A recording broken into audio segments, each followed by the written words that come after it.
To Monday, November 30th. This is the Planning, Zoning, and Historical Committee. I'm going to go ahead and call roll, and then we will motion to get started with our virtual meeting. So, if you are ready, we will get started. Alan.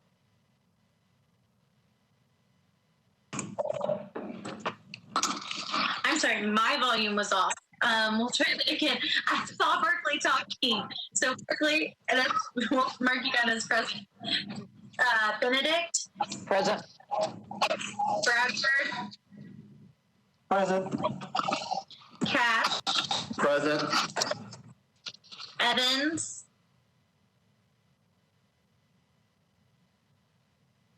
Gamble? Present. Hager? Present. Paul? Chair is present. O'Connell? Parker?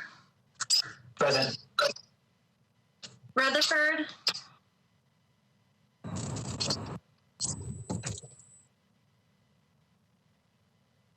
Rutherford, I heard noise. I'm not sure if that was you. I don't think so. Stiles? Present. Toombs? Present. Van Reese?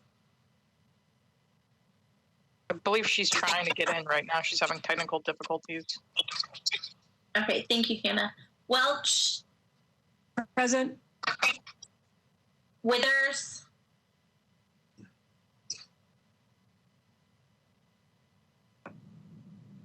Sorry about that. Present. Gotcha. I think I saw Aaron Evans come on. Yes, ma'am. I'm here. Thank you. Fabulous. His Hall joined us.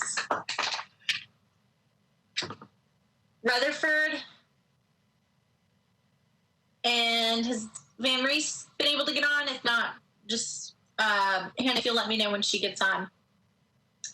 So I'm making the motion that pursuant to Governor Lee's Executive Order number 65 regarding electronic meetings, I make the motion that this committee meeting agenda constitutes essential business of the Metropolitan Council and that meeting electronically is necessary to protect the health, safety, and welfare of Tennesseans in light of the COVID-19 outbreak. Councilman Withers.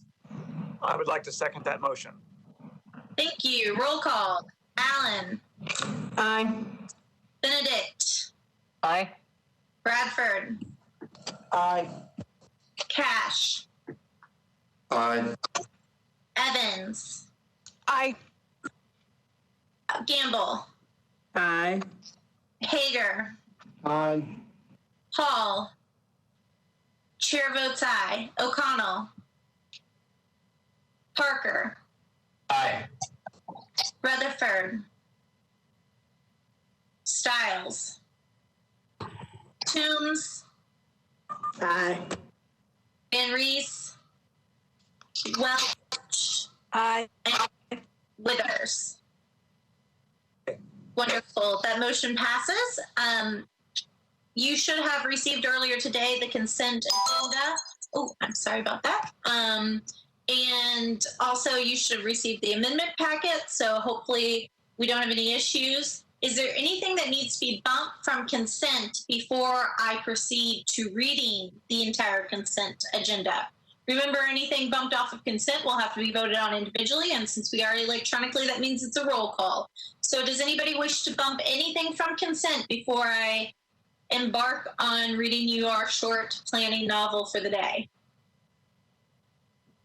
Seeing no hands, just 1 second.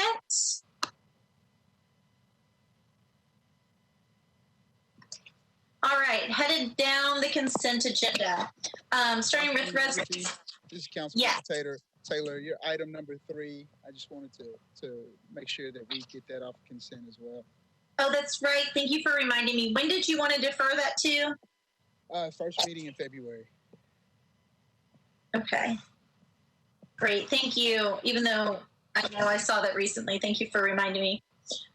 Okay, so item number 3 is on consent to defer to the 1st of February, Resolution RS 2020-649. Taylor, Toombs, and a variety of others. Approves an amendment to an agreement between the Tennessee Department of Transportation and Metropolitan Public Works for improvements on Jefferson Street. Again, deferred to the first meeting of February. Resolution number 4,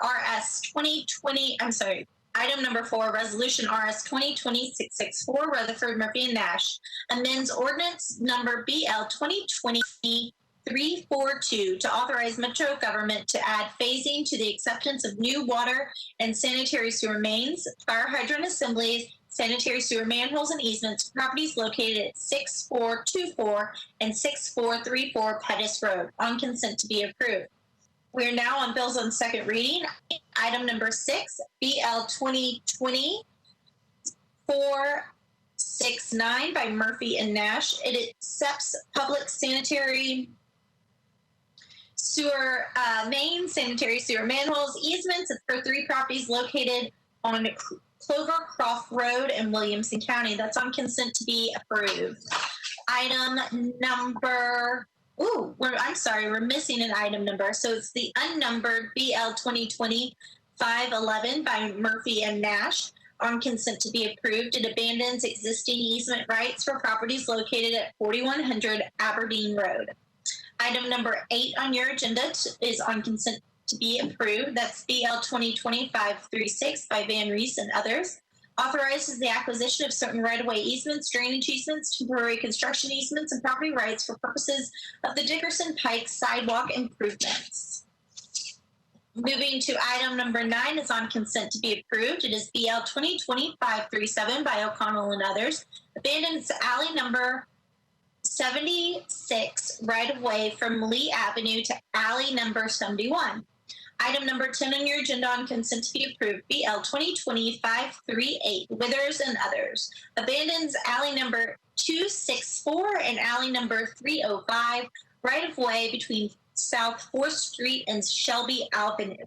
That was a tough one to get through.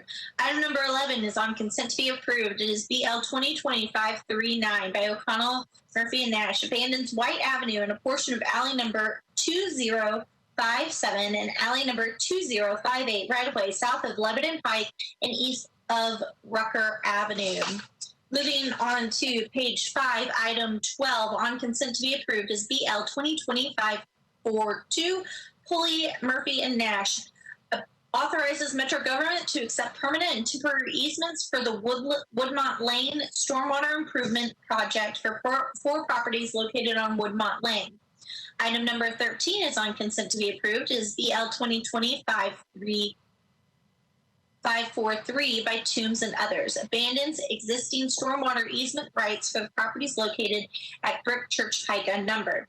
Item number 14 is on consent to be approved. It is BL 2020-544 by Taylor, Murphy, and Nash. Abandons existing public water mains and easements and accepts new public water mains and a replacement fire hydrant assembly and easements for properties located at 627 19th Avenue North. Bringing us to item number 15 on consent to be approved, BL 2020-545, Lee, Murphy, and Nash. Accepts a new public sewer main, sanitary sewer manholes, and easements for property located at Hamilton Church Road unnumbered, also known as Calumet. Item number 16 on the consent to be approved, BL 2020-546, Taylor, Murphy, and Nash. Abandons a sanitary sewer main and accepts 1 new sanitary sewer manhole for properties located at 1206 Buchanan Street. Item number 17 is on consent to be approved. It is BL 2020-547 by Taylor, Murphy, and Nash. Abandons an existing public sanitary sewer main, sanitary sewer manhole, and easements for properties located at 5 Silly Boulevard, known as One City, Nashville. That is on consent to be approved. Bringing us to item number 18, BL 2020-548, on consent to be approved by Murphy, Nash, and Stiles. It abandons existing public sewer mains, sanitary sewer manholes, easements, and to accept new public sewer mains, sanitary sewer manholes, and easements for properties located at 508 Collins Park Drive, also known as True by Hilton. Bringing us to our 7th page of our agenda, item number 19, BL 2020-549 by O'Connell on consent to be approved, abandons existing water and sanitary sewer mains, a fire hydrant assembly, sanitary sewer manholes and easements, and to accept new water and sanitary sewer mains, fire hydrant assemblies, sanitary sewer manholes, and easements for properties located at 1420 Adams Street, also known as Moderna, Germantown. Bills on third and final reading. Item number 20, BL 2020-385 by Councilman Roden is on consent to be approved. It applies 1.34 acres of a neighborhood landmark overlay district for properties located at 3060 Lebanon Pike. You have heard the consent agenda. Is there any residual reasons to bump anything off of that consent agenda?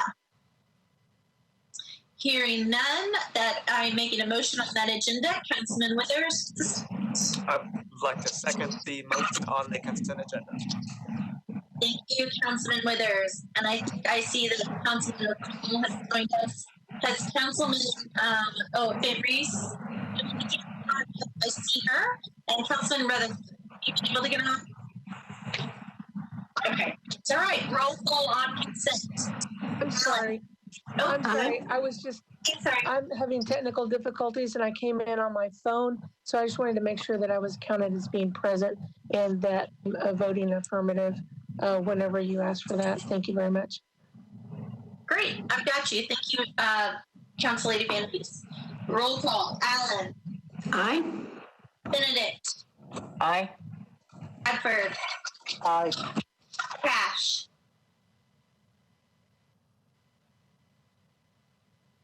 Evans. Sorry, aye. Evans. Great. Gamble. Aye. Hager. Aye. Paul. Chair votes aye. O'Connell. Aye. Parker. Aye. Rutherford. Stiles. Aye. Toombs. Aye. Van Reese has voted aye. Welch. Aye. Withers. Great, thank you. That is our consent agenda and has passed. That brings us to bills on public hearing. That is number 2 on your agenda, BL 2020-491 by Council Lady Gamble. It extends the boundaries of the Urban Services District within the jurisdiction of Metro Nashville to include certain properties located in Council District 3 and to approve the plan of services. I will make a motion on that. Councilman Withers. Thank you. Council Lady Gamble. Thank you, Chair.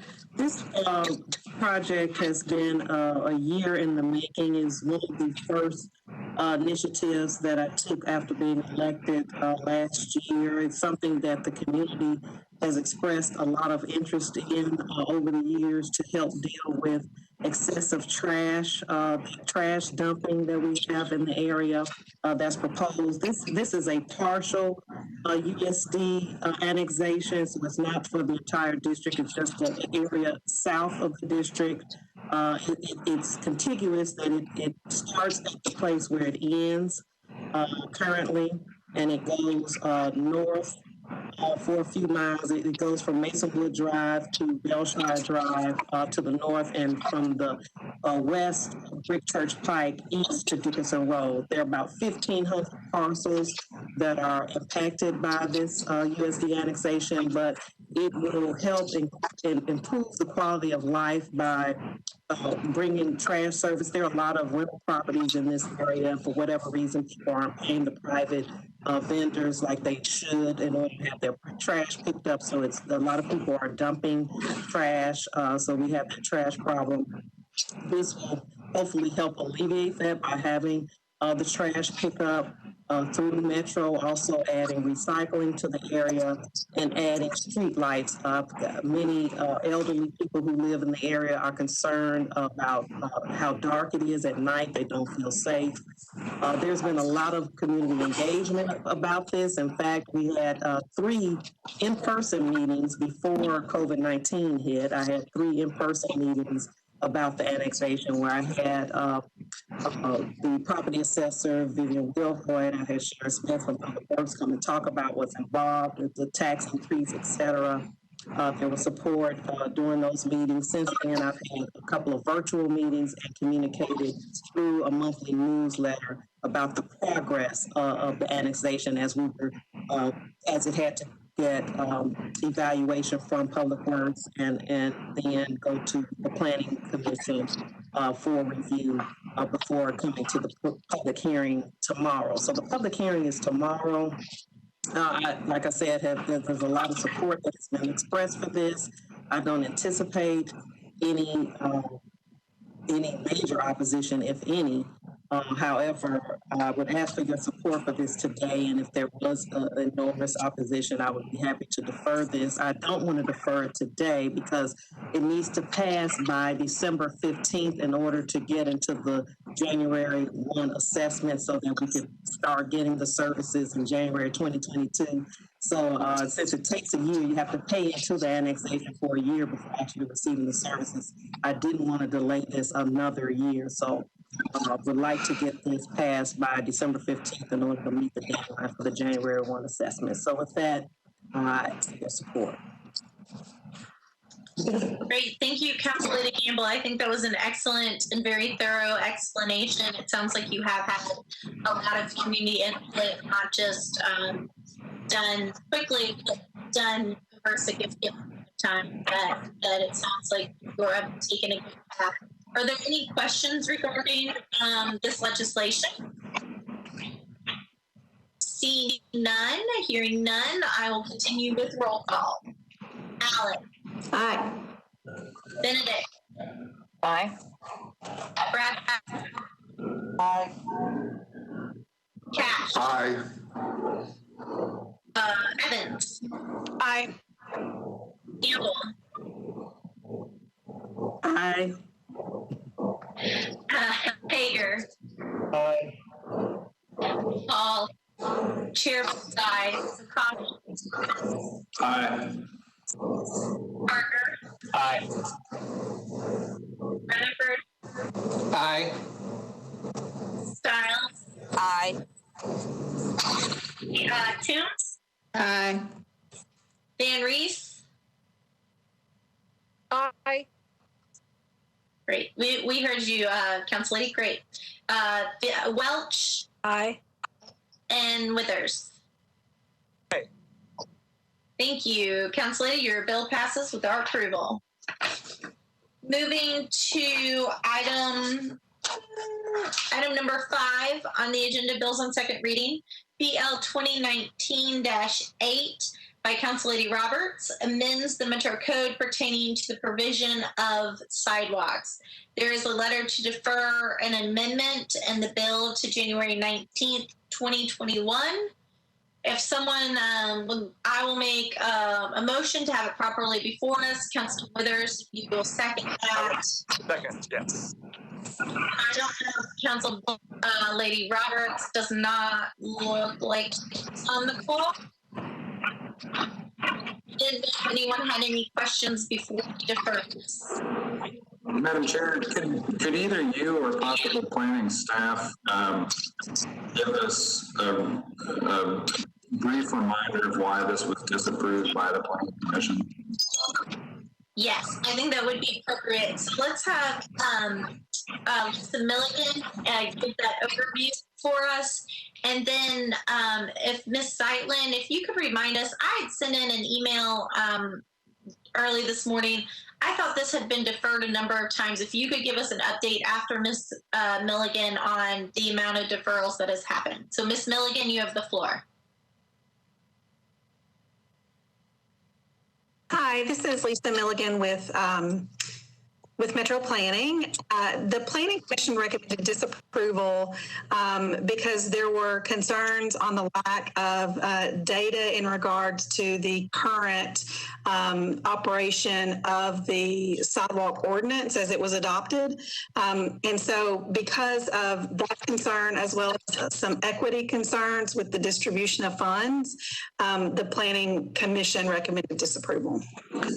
Thank you, Ms. Milligan. Could I ask also then, it sounds like that was a two-part consideration by commissioners. I don't know that improved data would necessarily erase the equity concern, but if we were to re-refer this to Planning Commission, would commissioners possibly have a different impression at this point, given more availability of data?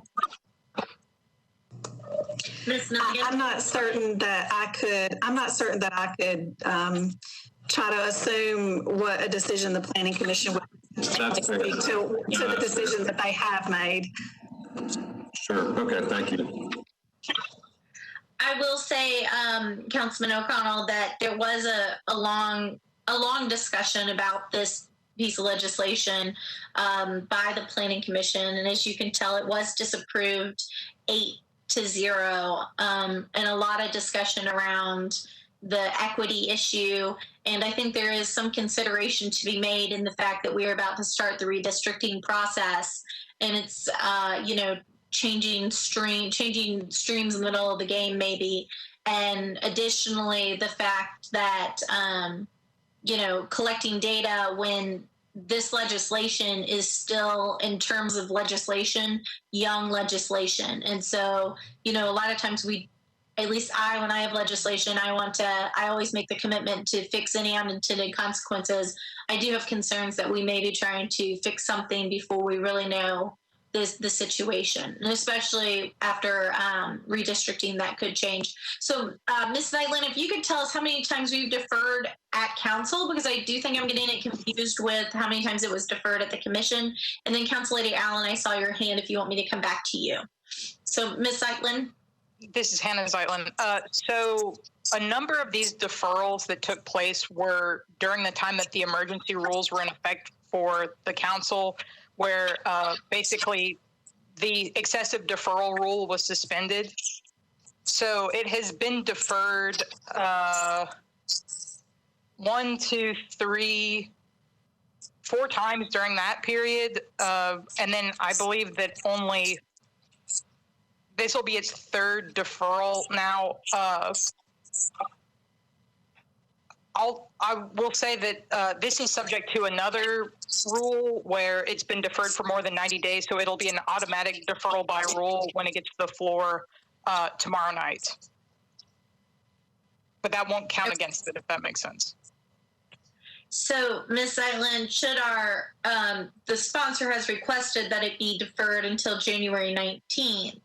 Should our motion be to defer it by rule? It sounds like that would take precedence. Well, so deferral by rule, I believe that's really something that would happen on the floor. So it's not really a committee rule. You can defer it to January 19th in the committee. You can defer it 1 meeting in the committee. It's kind of, 6 of one, half dozen of another. Okay. All right. Council Lady Allen, did you have any other questions you wanted to bring up? Yes, thank you very much. Two questions just in terms of gathering data. If we could request that when it does come back on January 19th, that the data that we might be interested in seeing is to address the equity question, given that there are now more pedestrian benefit zones. Are we seeing that the way in lieu fees are coming in, is that effectively dealing with equity issues better than going to council districts would?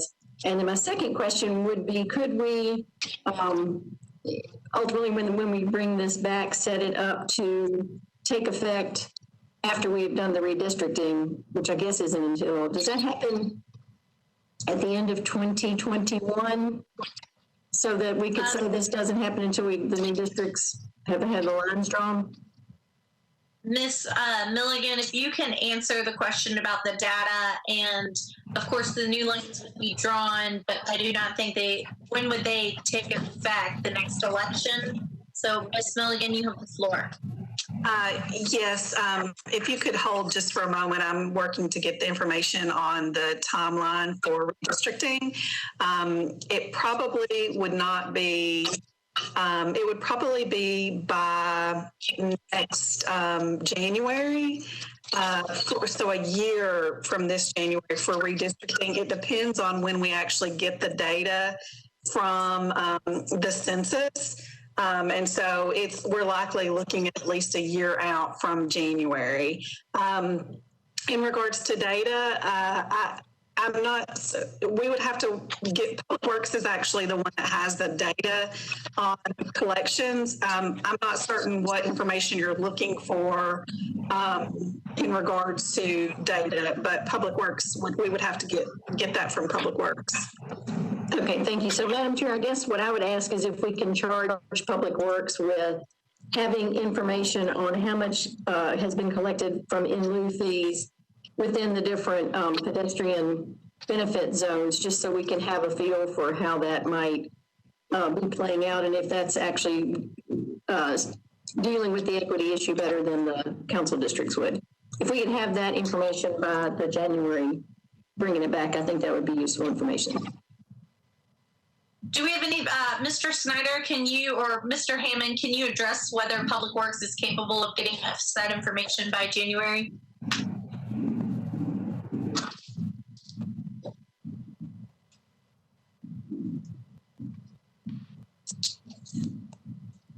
Or if Mr. Snyder, yeah, can you hear me? Can you hear me, Council Lady? Yes, yes, yeah. Jim, we can. Yes, we can get that information by, I think the date was January the 19th of next year. Yes. Yes. Yes. All right, great. Berkeley, if you will just make sure to email Mr. Snyder to be clear on what you were asking for. Will do, right? Step back. Excellent, thank you. Mr. O'Connell, the floor is yours. Thank you, Madam Chair. I think so we do not yet have a motion on the deferral, correct? You just moved the bill. Did you move the deferral? The bill properly before us. Okay, I'm going to go ahead and move to defer to January 19th. I will second that motion. Is there any other discussion on the deferral or on the legislation? Yeah, I guess I would say on the deferral, I know we've had a request for data. I think for me personally, it's going to be, given the disapproval and the reasons for the disapproval, it's going to be really difficult for me to find my way to supporting this bill without a strong statement of support and justification from the original architect of the sidewalks bill. So I don't know if we could maybe make a special request that Councilmember Henderson also come to the committee just as a guest to speak to that. I think that would also be helpful. I'm sure, as working as our Sergeant Arms, Mr. O'Connell, that you will be able to make that request to her. And I will deputize Mr. Withers, our Vice Chair, to assist you in that Sergeant Arms meeting. Ms. Anderson. Very good. I will work with council and office staff on getting that confirmation as well. Thank you. Yes, we'll make sure it's written in calligraphy. Any other discussion on the motion to defer to January? All right, with that, calling of the roll. Allen. Aye. Benedict. Aye. Bradford. Aye. Cash. Aye. Evans. Aye. Gamble. Aye. Hager. Aye. Paul. Chair votes aye. O'Connell. Aye. Parker. Aye. Rutherford. Aye. Stiles. Aye. Toombs. Aye. Van Reese. Aye. Welch, Aye. and Withers. Aye. All right, that is deferred to January 19th. That takes us to item number 7 on our agenda. Page 3, item 7, BL 2020-490 by Rosenberg.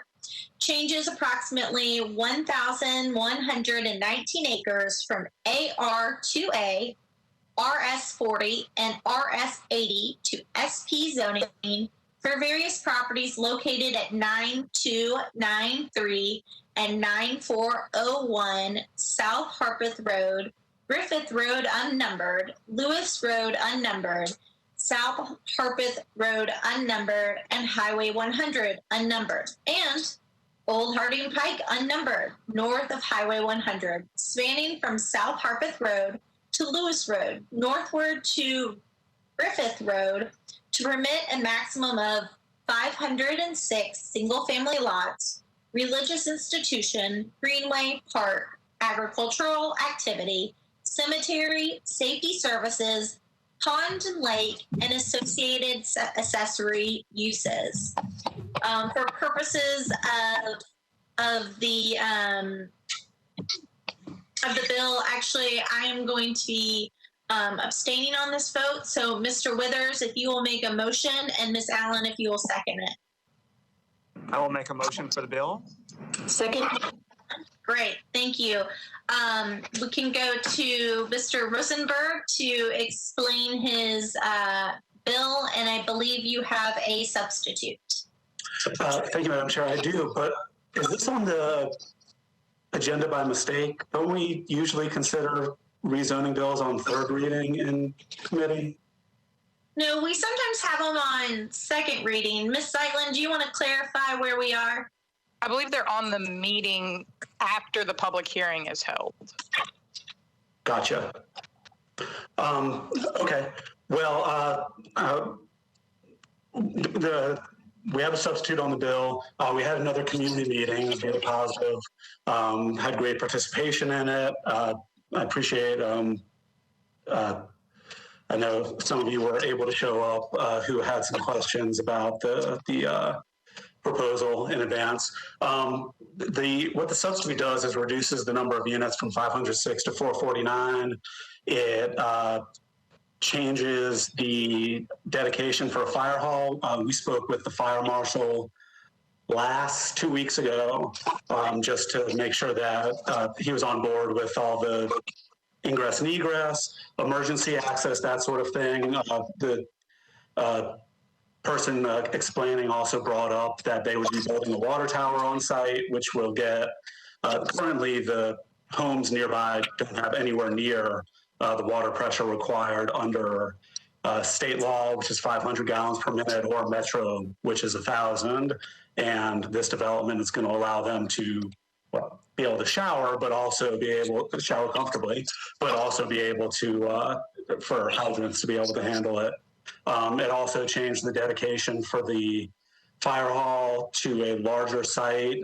This is actually an area that the fire marshal indicated they've been hoping to put a fire hall for some time. So this is something that will add a great benefit to it. They're also increasing the amount of dedicated open space to over 800 acres, which is amazing for this property, and eliminating additional accessory uses that are allowed under the current zonings. It's a single-family bill where the development's going to be unseen from any of the surrounding properties, where stormwater will not be leaving the property due to the topography there. It's fantastic. I would note that among the 9 people who spoke in opposition, only one of them lived less than 1.5 miles from the site. And but I would ask that y'all, I'm not sure what the proper motion would be to allow this bill to be considered on second reading tomorrow night and considered in committee on third reading, once everybody's had the opportunity to digest the substitute and that sort of thing. Is there such a motion that exists? I would think that you would have to pass it through here with a re-referral. Ms. Zeitlin, would that be correct? I don't care for those motions, but I'm at the will of the committee, obviously. I think Ms. Zeitlin. Can you hear me? Yes. Sorry. I think that the better motion would probably be to, if you wanted to come back to this committee and pass on second reading, to I guess, approve it in this committee, then when it gets to the floor, re-refer it to the committee, or, you know, something along those lines. If you defer it in the committee, I'm not sure it'll be an automatic deferral by rule. Okay, then I would ask for y'all's consideration tonight. Anybody who has lingering concerns, I'm happy to speak to those moving forward. But I hope y'all will take note of the fact that this is a really good low density 0.4 units per acre preserver of free space, open space in an area that is currently subject to seeing properties go to less than ideal uses that really aren't wanted. So I'd ask for your support on this, and also ask that whoever makes the motion ask for a re-referral. Mr. O'Connell, your hand is raised. You have the floor. Thank you, Madam Chair. We've got the bill moved for approval, right? That is the motion before us. It's on the, it's up for consideration for approval already, right? Yes. It was moved for to be properly before us. Yep. Okay, great. Well, I'll just discuss it, and I'll be happy to participate in a re-referral to this committee on third. I guess this is probably a question for the sponsor, and maybe a little bit of a question for planning staff as well. I appreciate the substitute and what it attempts to do. And Mr. Rosenberg, you mentioned that kind of revisiting the fire marshal, and this is why I think this is a combined question. Is the fire marshal's sentiment about the bill documented? Because I know that was, I guess, I've been trying to reconcile what you had said on the floor with what I think the Planning Commission's perspective here was, and it seems to be, you know, some amount of, hey, if we connect water under current policy, it's going to automatically be disapproved. But I've also heard planning say concerns about lack of fire marshal support, as well as information about the plan itself. I just want to get all, since it's a disapproved bill, I think it does deserve some scrutiny. I just want to make sure we get all that stuff cleared up as best we can. Thank you. Councilman Rosenberg. Sure. Thank you. Thank you, Councilman. I actually traded some emails today with Director Tomlinson and in the fire marshal's office, and we're awaiting that documentation. The other answer to your question from my side is that this does note in the substitute, in the SP itself, it makes clear that any blah, blah, blah shall meet all fire marshal requirements and be submitted to fire marshal at final SP for review and approval, which it would be anyway. And also makes another mention as far as width, allowing emergency access as far as the weight of the roads and as far as slope and all the other things being submitted to the fire marshal for review and approval. So the answer is kind of both. This is going to be addressed later on, and we're trying to get the documentation now, which is just a little bit trickier with the regulatory SP, since there is no final plan to look at. Councilman O'Connell, any other questions at this time? I guess I'll just then ask planning staff maybe the nature of the what information would exist, like what could the applicant provide that would sort of shore up the possible discrepancy, noting that this is a regulatory SP. What would help reconcile the, kind of the number of units and the landform and all of that? Is there something that the applicant could provide this early in the process without a site plan would help here. Thank you.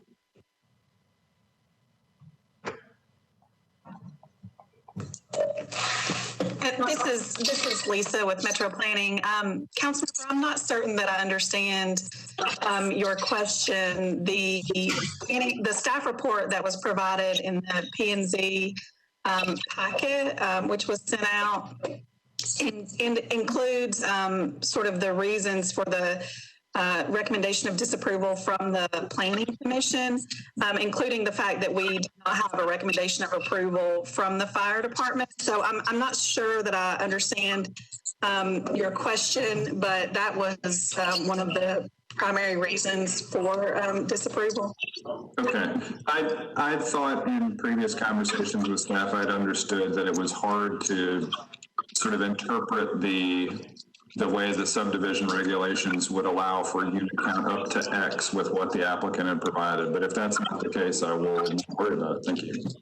No, yes, this is Lisa again. I mean, that's also the case. I mean, there was not having an actual concept plan to indicate how it would be developed means that we're unable to determine whether or not it can meet the subdivision regulations, which it will still have to do even if this were to pass. Okay, thank you. That's helpful. Council Lady Allen. Thank you, Madam Chair. I want to follow up on Councilmember O'Connell's questions. My understanding is that the staff report sets the number of units that you see being possible there at something closer to 110. And I'm having a hard time understanding the discrepancy between that and the 449 that we're now down to. Is that because possibly there's a cottage cluster option that fits within some type of allowance that if you could see, you would approve, or, and again, I think this question is developed at Ms. Milligan. But since there's nothing specific to show you that's why you arrived at the number of 110, or is that the maximum number you would see under any subdivision regulations that are on the books currently? So the development this is Lisa with Metro Planning. So the development entitlements, as outlined in the staff report, are an estimate of the existing entitlements under the existing zoning based on the rural subdivision regulations that would have to be met. It is an estimate based on analysis of our geographic information system data in regards to slopes, streams, stream buffers, and removal of the various properties that by the rural subdivision regulations would be determined as primary conservation land. And then it's simply a mathematical exercise for the remainder of the property, which would be considered the available development footprint. And so those are estimates of what could be developed under existing entitlements, the existing zoning with the rural subdivision regulation. Council Lady Allen, do you have any other questions or follow-up? Yeah. I guess so. I want to thank Councilmember Rosenberg for causing this enough to have another community meeting and to working with the concerns that have been addressed. And I'm still just trying to get a better understanding, and I have not connected with Mr. Thompson. I will try to do that as well, to understand where that 449 comes from. And as Councilmember O'Connell has said, it would certainly be helpful to have some kind of documentation that shows how that has been envisioned to fit on the remaining land that the planning staff sees as being buildable. So I would hope that perhaps we could get just more information to help us be able to see how that happens. That's all my questions. Thank you. Councilman Parker. Can I, Madam Chair, would it be okay if I think I might be able to help answer that a little bit? Sure. Councilman Rosenberg, and then we can come back to Councilman Parker. Thank you. Sorry, Councilman Parker. Councilmember Allen, so right now, so the property itself is a bunch of ridge tops basically surrounding a couple of small valley areas in the center of the property. And the developable area would be during the meeting, they showed like a country road with trees on each side, and then every once in a while you'd be able to put a home, within that canopy. So that's a small number of where some homes could go. Otherwise, it would be clustered in the valley in the center of the property. So my sense is that, like Ms. Milligan said, they took the total developable area, divided it by two to simulate 2-acre lots. I don't know if part of those lots could actually be outside of the developable area and still count towards the 2 lots, but that's where that number came from. 449 is probably not realistic under any scenario, but it's the number that they're comfortable setting this at and seems appropriate to set at. And it falls in line, probably middle size of some of our larger neighborhoods in Bellevue. And then I think it's also important to point out that within those 110 acres, you could put right now a series of senior living homes with hundreds and hundreds of units each, like they've done on a lot of our other AR2A properties out here along Highway 100. So this is not the maximum number of residences you could put there, but this is a larger number of single family residences that you might be able to put under the current zoning. Hopefully that's helpful. Okay, thank you. That's helpful. Councilman Parker. Thank you, Chair. I wanted to circle back to the, I remember there was some discussion about the water connection and plan for this property. Could either Lisa or Dave perhaps kind of update us on what, in the planning staff recommendation, it involved something about Metro Water Services, but then it's my understanding that this is served by a separate water district. Is that correct? This area would be served by Harpeth, the water district out there? I think we still have Jim Snyder on if Lisa wants to hand it off to Metro Water, or Ms. Milligan, you can take the floor. Hi, this is Lisa. So this area is served by Harpeth Valley Water, the Harpeth Valley Utility District, for both water and sewer. Okay, thank you. Well, that was my question. And I also, just procedurally, are we on the substitute, or do we need to move the substitute? The substitute has not been moved. Madam Chair, I'm happy to move the substitute. Second. Yeah. All right. Mr. Freddie O'Connell has made the motion to move the substitute. I did not catch who made the second. Councilmember Allen. Okay, Councilmember Allen. Again, because of the executive order, I'm trying to identify speakers before you speak. Sorry. Thank you. So the motion has been made. We are discussing the substitute. Do we have, Mr. Parker, did you feel fully answered? Yes, Chair, thank you. All right. If you will take your hands down, is there any other questions or comments on the substitute? See none, I will take roll call on the substitute. All right, ready, friends? We're at Allen. Aye. Benedict. Aye. Bradford. Aye. Cash. Aye. Evans.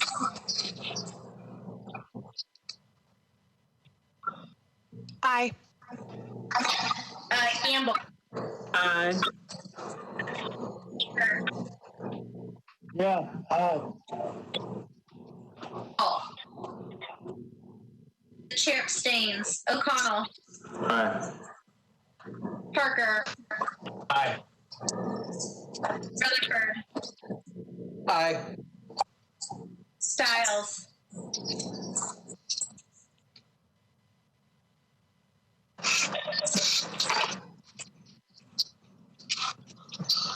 Councilor Stiles, lost you. Aye. Toombs. Aye. Van Rees. Aye. Welch. Withers.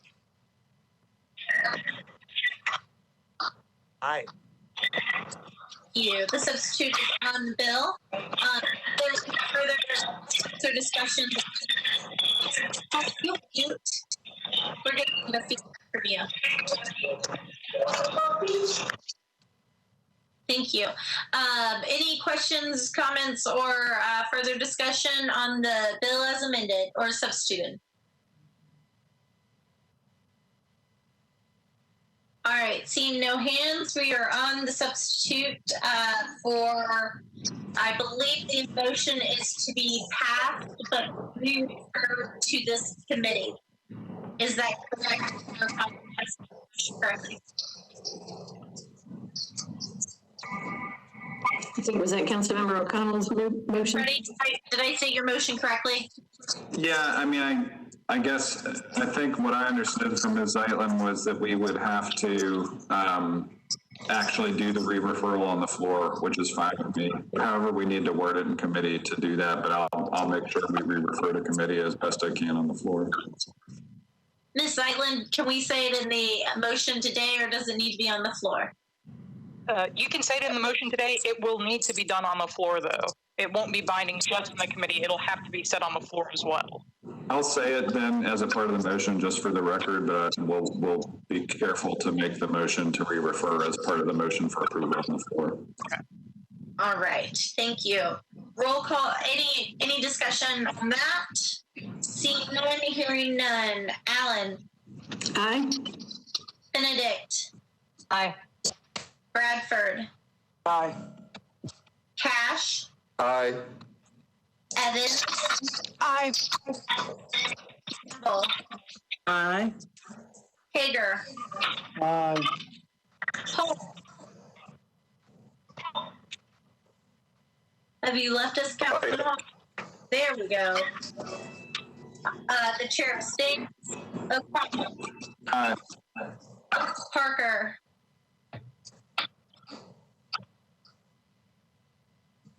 Parker. Aye. Rutherford.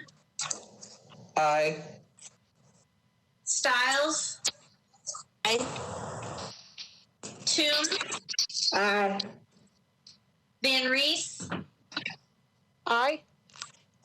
Welch. Aye. Withers. Aye. Thank you. Councilman, your bill as substituted passes with a re-referral request back to our committee. Thank you. Give me a minute to get back on track.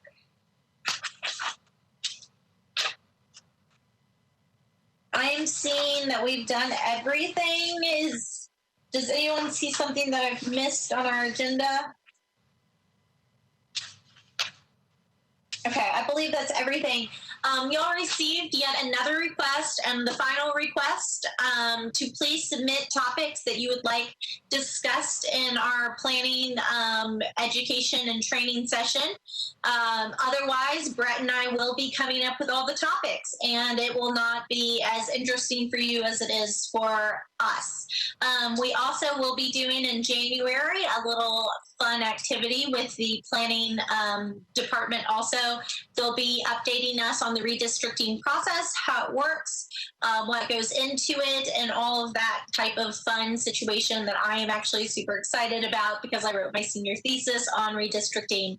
So with that, I'm going to adjourn our committee with the total guilt trip of that. I expect you all to send at least something to Mr. Wilkinson in our office saying that you either have a topic you would like discussed or that you are neutral on the subject. So with that, thank you and see you tomorrow night.